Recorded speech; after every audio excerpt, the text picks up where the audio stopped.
Good afternoon, everyone. My name is Carolyn McCollum, and I am the co-chair of the ZSR Library Lecture Series, and I would like to welcome you all to today's lecture. Our guest speaker is Dr. Eric Wilson, Thomas H. Pritchard Professor of English at Wake Forest. Dr. Wilson received his BA from Appalachian State University, his master's degree from Wake Forest, and his doctorate from the Graduate School and University Center of the City University of New York. Here at Wake, he teaches courses in British and American Romanticism, creative nonfiction, film and literature, and cultural studies. Dr. Wilson has published numerous nonfiction and scholarly books and essays, a frequent speaker at lectures and conferences. He has also made appearances on television and the radio. Additionally, he has written articles for Psychology Today's blog and the Huffington Post. Today, he will talk about his most recent book, Everyone Loves a Good Train Wreck, Why We Can't Look Away, which was published in February 2012 by Sarah Crichton Books. The book explores our many and myriad forms of morbid curiosity and argues that macabre fascination, far from perverse, is essential for a good life. The book was named to March's must-read list in Oprah magazine and has been favorably reviewed in NPR Books, the Minneapolis Star-Tribune, the New Orleans Times-Picayune, the Boston Globe, the Roanoke Times, and the Barnes & Noble Review. This past spring, Details magazine rated it as one of the top 4 nonfiction books. His book is also the September selection for the Wake Forest Alumni Book Club, and following the lecture, we have copies of Dr. Wilson's books available for purchase and signing. So without further ado, Dr. Eric Wilson.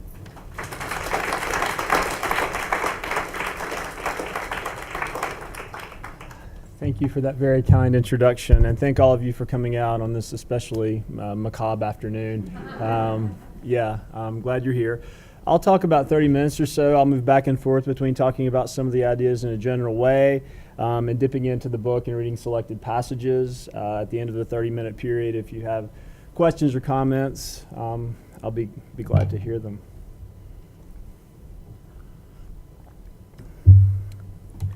So I saw my dad the other day, and he was a high school football coach of some 40 years, and he still doesn't quite know what to make of my books. But he did tell me, he said, "Son, I think this book would have sold better if you wouldn't have had a cover that was so scary." And now that I look at it, maybe he was right. So look, the reason I wrote this book, I wanted to understand 2 things. One, I wanted to understand some of my own obsessions. Most of my life, I've been a big fan of horror film. I've grown up to be a scholar of Gothic literature. I'm deeply into Coleridge and Melville and Hawthorne and Poe. The older I get, the more I tend to like skulls and the more I think about death. I really wanted to try to understand why I have that impulse in myself. But also I wanted to think more broadly. Why does American culture in particular seem to have such a fascination with the morbid, the macabre? We don't have to think too rigorously to see examples of this everywhere. The popularity of crime television, hyper-violent film, celebrity scandal, even basic rubbernecking that many of us face on the highway every day. So it's a personal quest to understand my own morbid curiosity and a larger quest to understand morbid curiosity on a cultural level. And what I found is that probably all of us have morbid curiosity on some level. And if we say we don't, we're lying, at least to ourselves. I also found that morbid curiosity brings out the best in humans and the worst in humans. Morbid curiosity runs the gamut from a kind of selfish exploitation of another's suffering to the very possibility of empathizing with another's suffering. So in this talk, I hope to give a flavor of that gamut, the best and the worst in us, the most animalistic and the most morally noble. I'll begin by reading a passage that opens the book, which describes my experience of that horrific day back in 2001, 9/11, My reaction to that day was extremely complicated, as I'm sure was true of all of us in this room. And I wanted to understand that complexity. And in some ways, the book is a long effort to do that. Don't look. That's what she asked more than once. I heard her distinctly each time and told myself I should oblige, and even once partially turned my head in her direction, but I just couldn't take my eyes off the screen. I engrossed myself again and again submitted to the anger, the sorrow, the fear, as well as guilt's perverse pleasure. I felt that I shouldn't be doing this, but I was doing it anyway and got a peevish thrill from my transgression. It was evening, dinner time, and this had been going on since morning, right before I left for work. I'd just finished breakfast. I had my satchel over my arm. It contained my books for that day's classes. I was going to teach Keats to Autumn. Had my lunch, had my hand on the doorknob. I was ready to leave my house when Sandy, my wife, ran up to me, phone in hand, and said, "Turn on the TV." I did, and there it was. Too slowly, a jet, brilliant white, wide enough to seat 100, plowed into a narrow rectangular tower, luminous and silver in the September sunshine. The blast silently boomed, and the skyscraper turned black billow, spume of flame, an immense sinister candle. There was a stop, and the sequence rolled again and again at the same soundless, same dilatory tempo. It repeated, each time more mesmerizing and meaningless, someone else's eerie dream. No words explained it, fitted into a familiar story with reassuring causalities and characters. It was unmoored destruction, sublime. I watched and watched. We all know what this was and likely remember our need to witness the eruption one more time and also to look when the events became even more horrific. Another fiery collision and then buildings sucked to the ground, leaving only rubble and crushed loved ones. Sandy's voice broke my morbid trance that morning. "Come here." When I faced her, she appeared to me in the fullness of her 3 months pregnancy, holding in her smooth belly a little creature who would soon be pressed from the warm darkness into this glare. We hugged, not confessing our terror. An infant in this Armageddon. We sat down together and watched the catastrophe worsen. After an hour, I made my way to my office at the university here where I teach. I'd seen the attacks on the towers probably 20 times by then. I turned on my computer, went to the internet, and found the scene again. But I had classes to teach and so reluctantly left the screen. I held the students only briefly in each of my 3 sections, telling them that we would pick up with Keats the next class. Even his wisdom did not seem that day to suffice. I urged them to go back to their dorms and call their friends and family. Between classes, I persisted in watching the footage, breaking only to call Sandy, to comfort, and in turn, take solace. I returned home around 5. Sandy was in the kitchen preparing dinner, food that would best nourish our baby. The small television beside the coffee maker, like the other sets in our house, was turned off. After giving my wife a hug, I clicked the set on. The conflagration in the sky, now strangely comforting, like a wound you can't imagine not having. More than that, the footage at this point was, as shocking as this might sound, gruesomely beautiful, swelling ebony smoke against the blue horizon.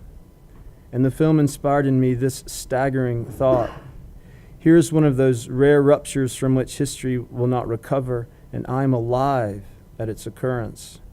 I felt exhilarated, inappropriately, and I was ashamed. "Come on," said Sandy, "turn it off and help me chop the vegetables. Don't look." But I did, though she asked me again to stop, and I continued into the night, brooding. This impulse, look, don't look, don't look. I imagine we've all felt it at some point. Going down the highway, there's a traffic jam, you look ahead, there's no road construction, there's nothing blocking progress, but then you see on the shoulder, police car, maybe an ambulance, a car wrecked. You say, I can't believe these people. How crude, how voyeuristic. They're taking advantage of someone else's suffering. I've got to get to work. I'm sure as hell not going to look, right? And we get closer, and we get closer, and we get closer, and we lock into the road, and we say, I'm not going to look, I'm not going to look, I'm not going to look. But then just as we get close, it's like that tickle in the throat before you're going to cough, or that need to sneeze. The more aggressively you hold it back, the more powerful it will come. And probably most of us have looked. And how have we felt after that? Probably a very complicated way, right? On the one hand, there's probably a feeling of shame. I shouldn't be doing that. There may also be a feeling of relief. Oh, I'm glad that that didn't happen to me. There may further be a sense of, my gosh, I'm so lucky that I was not in that accident. Let me go home and tell my family that I love them. So just in that very moment, I think what is most base in us is called forth. Let me get a cheap thrill at someone else's pain. And what is best in us? The power to look at suffering in general and conjure empathy. Well, according to scientists, all of us, when we watch violence, have our pulse go up, chemicals are emitted. We get a physiological rush when we witness violence, either real violence or fictional violence. This is why I say that all of us probably have morbid curiosity on some level. It's what we share with animals.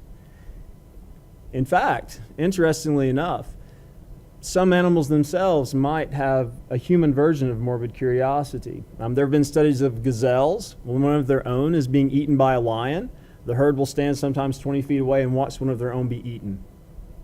Herds of elephants have often come across another dead elephant, of their herd or not, and will often spend days picking around the corpse with their trunks. And when finally the corpse is rotted away to a skeleton, the elephants pick up bones with their trunks and walk away with them several hundred yards and come back and gather more. It's a very strange behavior.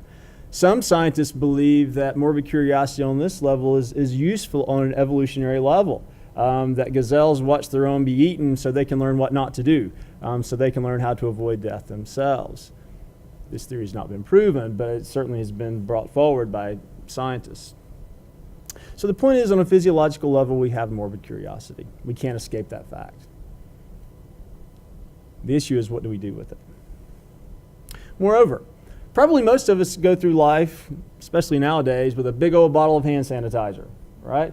I mean, I don't know. I know I'm not in Tribble Hall anymore, which is a humanities building. I know I'm in a really fancy business or law building when I see hand sanitizer beside the elevators, right? So, if you go over there to the World Center, there are these massive dispensers of hand sanitizer beside the elevators. We don't get that in Tribble Hall. I'm not really sure why, right? But many of us carry a little hand sanitizer on our keychains. Well, we hate bacteria. We're afraid of bacteria, right? Used to be the only time we got hand sanitizer was when we went to Kentucky Fried Chicken, right? And you open up that little packet with your spork, and you got that little square with the hand sanitizer in it, right?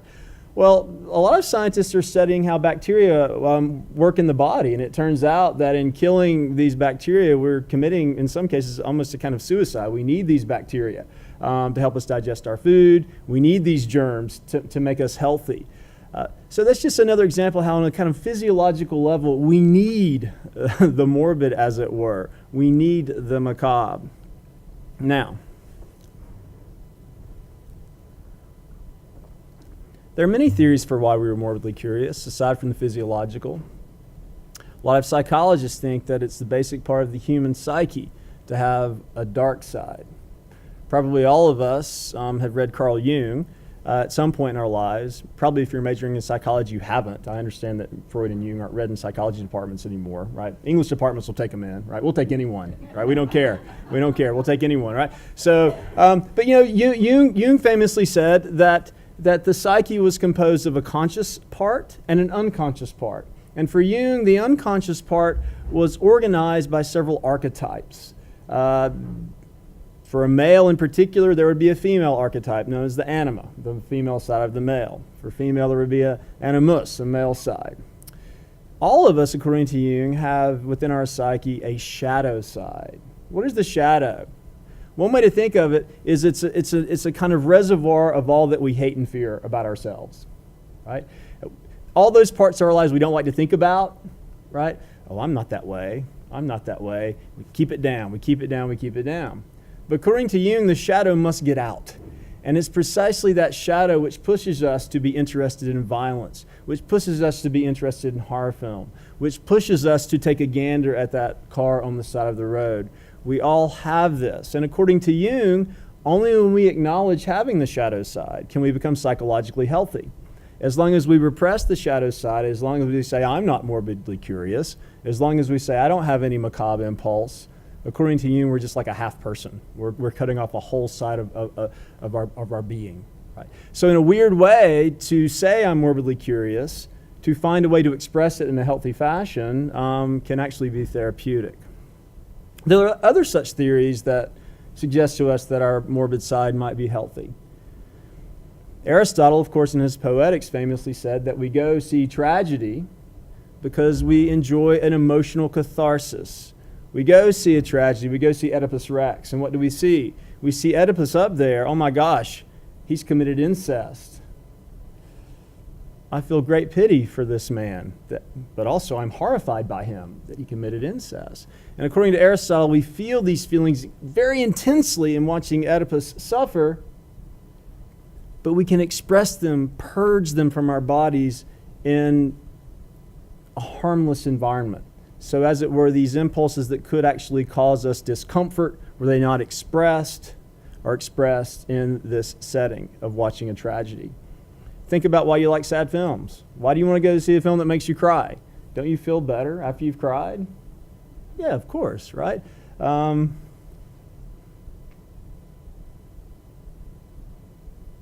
Yeah. I didn't start crying at movies till after I became an English major. Then I thought it was okay, right? Right? Because I became sensitive. I think I grew a ponytail, too, for a time, right?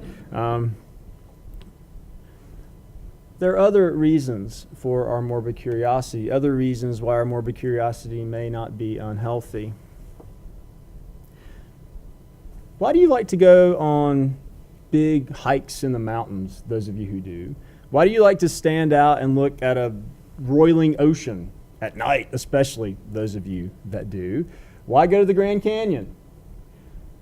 Why do some of you actually like thrill sports? No one bungee jumps anymore, but I guess they're the equivalents today, right?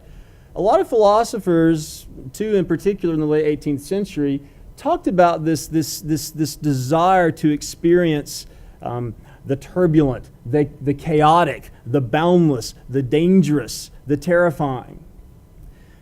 This experience, these philosophers said, was an experience of the sublime, right?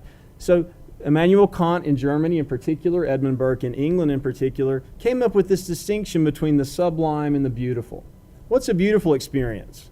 Well, walk outside to Wake Forest and you'll have one, right? A beautiful experience is one that is symmetrical, harmonious, pleasurable, charming. We feel good when we behold the beautiful. A sublime experience is as painful as it is pleasurable. When I look at the Grand Canyon, say, or when I'm climbing a massive mountain, say, or when I'm beholding a hurricane on TV, or maybe when I'm even thinking of the monstrosity of a serial killer, say, I feel that the world is too big for my head. It's just too powerful, it's too forceful, it's too strange, it's too mysterious. And at that moment, I feel the pain of not being able to understand or grasp with my mind this experience.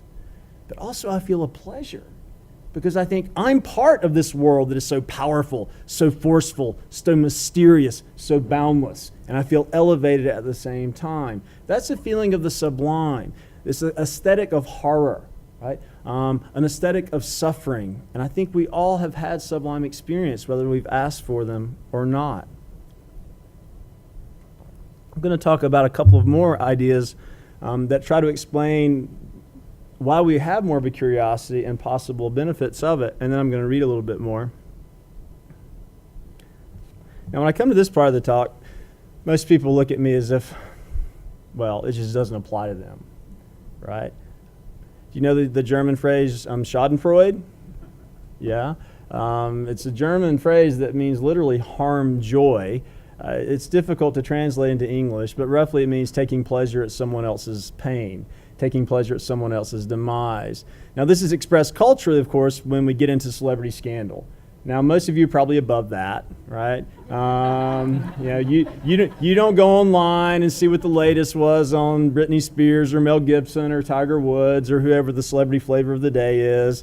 But a lot of other people are that way.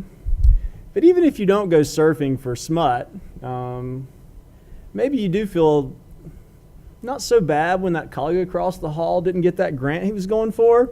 I mean, you like him okay and everything, but you just feel a little better that he didn't get the grant, right? That's what we call Schadenfreude, and we all have it to some extent, varying degrees. Now, one can imagine why medieval theologians and other moralists throughout history have said this is one of the worst expressions of humanity there possibly is, to take pleasure in someone else's downfall. It's horrific, and of course it is. Of course, simply to take pleasure in someone else's downfall because it gives you a cheap thrill is morally egregious, right? But let's think about this on another level.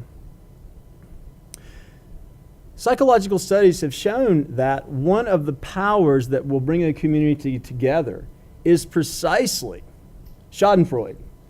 You know your friends by the people whose fall they enjoy, right? So you get around the water cooler, you're like, oh man, yeah, Tommy over there, yeah, you hear, well, he got fired. You know what? Hey, there's some kind of terrible scandal. That dude had it coming. And then someone else comes by, right? And you're all kind of bound together by your gladness over Tommy having a fall. Well, that's a pretty banal example. But larger communities define themselves by their sense of what is wrong. And one way a sense of what is wrong is expressed is in finding scapegoats on whom to project your moral outrage. In fact, an anthropologist named René Girard famously says that the only way societies keep from killing themselves from within is ritualistically, once or twice a year, to separate out a scapegoat and heap all violence that would have gone toward each other onto that scapegoat and purge it from the society. Of course, Girard applies this to the power of Christianity, right?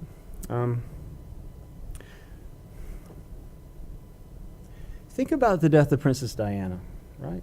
Think about the death of Whitney Houston.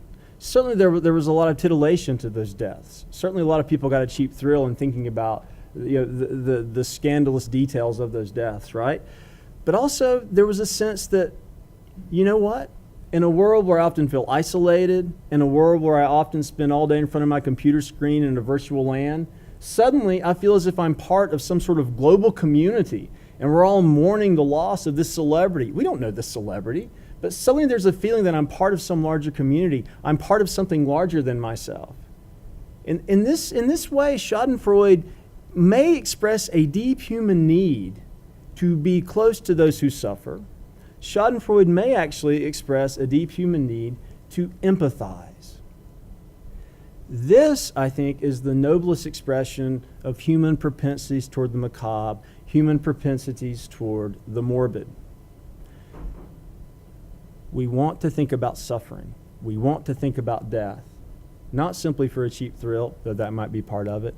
We want to think about suffering. We want to think about death because we probably feel like that's where the most powerful meanings in life lie. When do you know you're alive? Only when you know you're going to die. Now, this is what I'm going to talk about for a bit. It's an old idea. It goes all the way back to the Middle Ages. It's called Memento mori, which means remember death, right? I'm going to read a little section on this, which will be informed by the poetry of John Keats, be informed a bit by Shakespeare's Hamlet. And I'll pull out and say a few words, and then I'll drop in and read one more passage at the end, and then I'll take questions.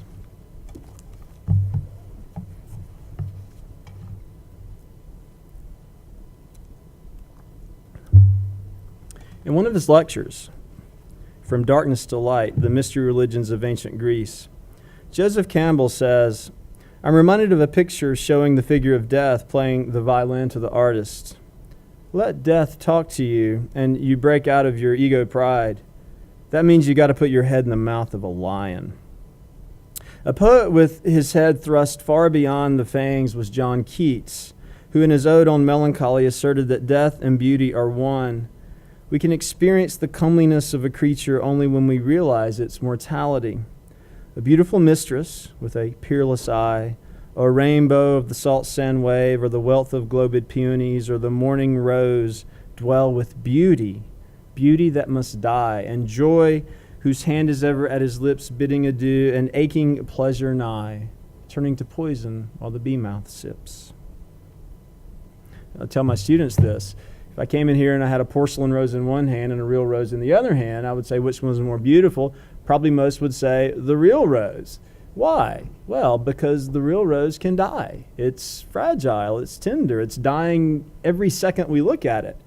And when we get a sense of that rose's mortality, what do we want to do but say, stay, stop. And then we grasp, appreciate its beauty all the more intensely. That's one of the points Keats makes in his great poem, Ode on Melancholy. Horror and unwholesomeness in dying call us near the world's wonders. The fever kills but makes the countenance glow. This is the meaning of Wallace Stevens' line, death is the mother of beauty. This is Emily Dickinson's ecstasy of death. William James explores this macabre vigor in his Varieties of Religious Experience. In this psychological study of the sacred, he distinguishes between the religion of healthy-mindedness and the meditations of the sick soul. Those who hold to the religion of wholesomeness believe that God has created a world that is absolutely good, and so faith equals positive attitude. In contrast, the sick soul believes that the cosmos is as evil as it is good, a place of suffering as much as joy. He thus often falls into pessimism and melancholia, moods he finds more authentic than lighter ones. To this ailing soul, this is James, there is no doubt that healthy-mindedness is inadequate as a philosophical doctrine, because the evil facts which it refuses positively to account for are a genuine portion of reality, and they may, after all, be the best key to life's significance, and possibly the only openers of our eyes to the deepest levels of truth. That's James. Morbid contemplation is an article of faith. During the European Renaissance, scholars kept skulls on their desks.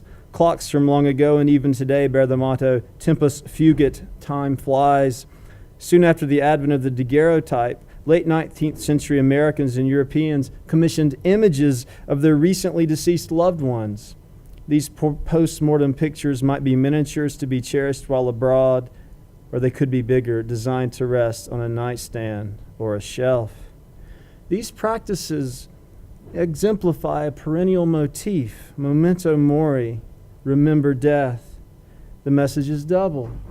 Don't take the things of this world too seriously, your riches or your success, because all will soon rot. Care passionately for each instant, for your duration on earth is short, and you need to make the most of what time you have. What to ignore and what to value, which experiences are vital and which are not. Death can teach us this rare wisdom. This is the wisdom of Shakespeare's Hamlet when Hamlet holds up the skull of Yorick. On an earth ineluctably ambiguous, fraught with doubt and complexity, death is the one sure thing. Most of us live in denial of demise and virtually assume immortality. I know I do. I waste thousands of hours surfing the internet for stupid information or updating my Facebook friends, rather narcissistically, of my latest runtime, right? I ignore my parents, my spouse, my friends, my child, imagining that I'll express my true affection for them tomorrow. I'll spend time with them tomorrow. Tomorrow I'll slow down. I'll stop taking them for granted. I neglect myself. Instead of delving into my uniqueness, I lazily become an echo chamber for cultural commonplaces, an exponent of the mass. I increasingly use cliches. The older I get, the more so. I watch TV more than I used to. I rarely even read books anymore. I like movies so much. I'm going to die soon. Why am I wasting so much time doing this? Well, my copy editor said, I was going through this, like, well, these are the things that actually make life good, aren't they? Like, yeah, probably so, right? I sound a little too serious here, right? It's a little moralistic, yeah? But you see the point. A world catastrophe or a stranger's passing away or the violent death of a young friend or a child's horrific end, these can shock me out of complacency. Shivered by the deaths of others, we are forced to stare at our own mortality. If it happened to them, it can happen to me. In this moment, I might become authentic, realizing that no one can die my death for me.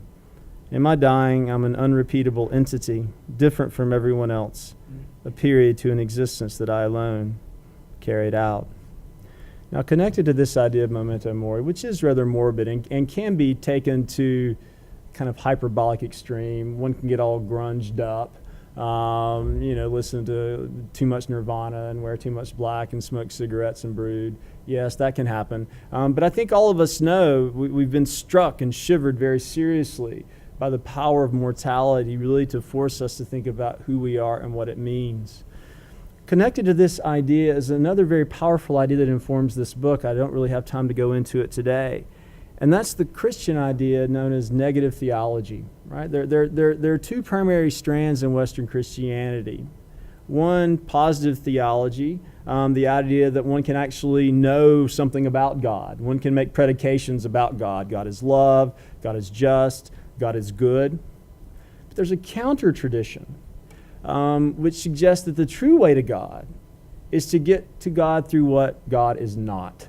The idea being that God is so radically other, so radically transcendent, that any predication of God's being is essentially blasphemous. So what does the negative theologian do? God is not love. God is not just. God is not eternal. And by the time one has erased all predication from God and reached the darkness, the luminous gloom, the emptiness, to use some of the language negative theologians use, that is the sacred. So in really powerful works of negative theology, like St. John of the Cross's Dark Night of the Soul from the 17th century, and indeed some of the letters of Mother Teresa are in this vein as well. There's a sense that when we are melancholy, and indeed when we might be profoundly depressed, at that point we are most open to the sacred. Why? When we are deeply melancholy or perhaps even depressed, we often lose hope. That's a terrible thing. But also, when one loses hope, one is no longer imposing one's selfish ego onto the world, desiring the world to rise up to our sense of how we think the world should be. And when we feel that way, when we are emptied of hope, but also empty of the egocentric expectations that often come with hope, in that emptiness, there we are waiting to be filled. Call it what you will, with God, with truth, with the sacred. And in this book, I talk a bit about some of my own experiences with clinical depression and how indeed I've had such moments where just almost to the point of wanting to annihilate myself, just when I think it's over and I've given up hope, suddenly, then there, that moment of grace, I didn't deserve it. It came. It may never come again. But those moments got me thinking about how sometimes our darker moods actually are powerful attractions between us and the authentic, the true, the sacred. I'll conclude.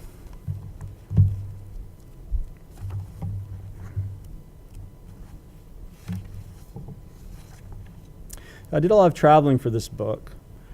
Met a lot of interesting people. I met a guy in Baton Rouge who made hundreds of thousands of dollars in the 80s and 90s selling the art of serial killers on the black market. I went to his house and he still had paintings by John Wayne Gacy and Charles Manson. He said, I sold these for thousands of dollars. Often celebrities would call me and ask for what I had. I met a man in Brooklyn, an performance artist named Joe Coleman, who spent the 80s as a performance artist, often biting heads off rats and blowing himself up on stage. He's actually quite a delightful person now, right? He's turned his apartment into what he calls the auditorium. It's like Barnum and Bailey on acid. But he paints really powerful pictures of the more macabre figures from history, Poe, Freud, and others, really trying to understand the meaning of their darkness. If you can imagine, Hieronymus Bosch meets R. Crumb, that would be Joe Coleman. I went down to Atlanta and I met a guy who's been collecting obituaries since he was 4. He has a huge storage trailer in his back with notebook after notebook of obituaries. I asked him why. He said, after my grandfather died, I was extremely sad. My father read the obituary of my grandfather about all the friends he had, about all the good he did in his community, and I suddenly felt better.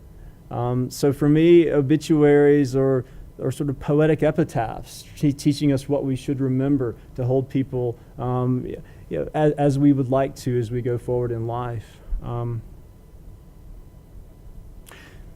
But most powerfully, I went to Ground Zero Museum in New York City. This was 2 summers ago.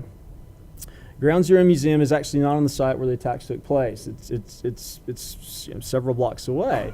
It's a small place surrounded with hundreds of photos by a photographer, Marlon Soussan, who took several pictures of the attacks and the rescue efforts after the attacks.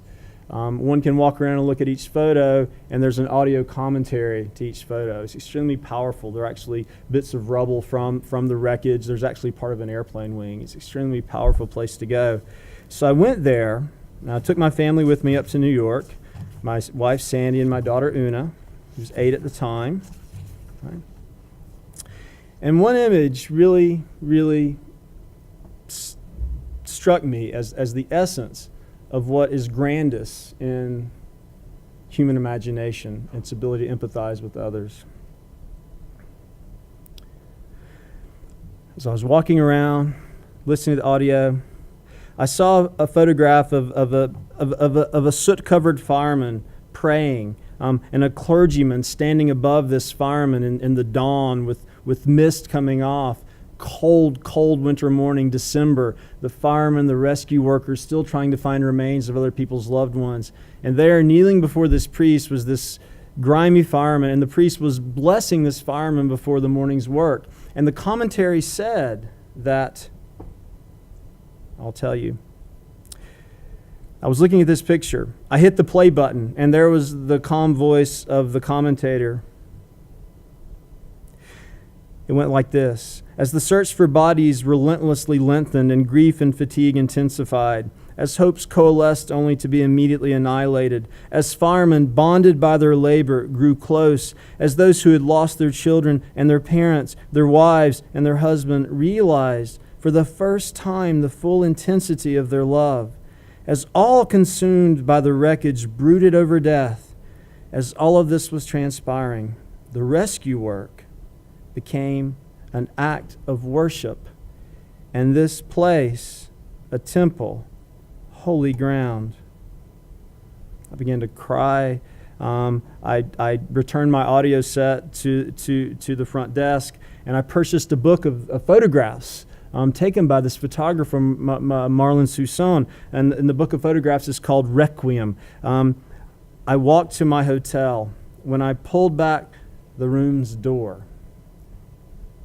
there they were, Sandy and Una, returned themselves from the Museum of Natural History where they had looked at the bones of dinosaurs. I lifted the book, I placed it on the desk in the hotel room there. I opened it to a picture of a small plastic girl doll, arms gone, filthy and lonely amid the ruin. And I pointed to it. And I said to my family, to my wife, and to my child, look. Thank you. So.